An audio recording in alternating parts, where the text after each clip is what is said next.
So we hear in the gospel how we are supposed to clothe the naked and feed the hungry and visit the imprisoned and the sick and like all that.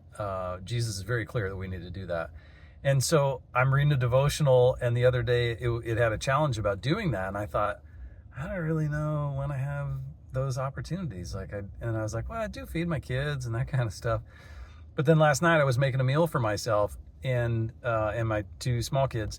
And I decided to make a little bit extra for the week, some extra rice. I was making some chicken tikka masala. And so I said, I want to make some extra rice for the week, and I can just use that in my lunches. And about 10 minutes later, somebody showed up at my door, and it was my buddy and his two kids that are the same age as mine.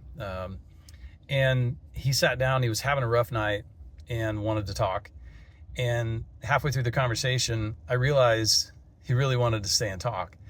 And I was like, I didn't really make enough supper for everybody. I don't think I did. And so there was this moment of decision for me where I thought, do I invite him, or do I just say I don't have enough? And I realized, I was like, I'm just going to invite him. Like, if there's not enough for me to eat, like, I can make something else. I can make a bowl of soup or grilled cheese or whatever. And so I invited him to stay. And he and his kids ended up staying, and we all watched a movie together afterward, and it was great. But I realized through that, I fed the hungry, and I sat with the lonely.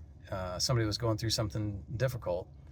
And I don't know, it's just a good reminder to me that those opportunities come along sometimes when we're not expecting them. And, a silly thing, but I decided to make more rice than I needed.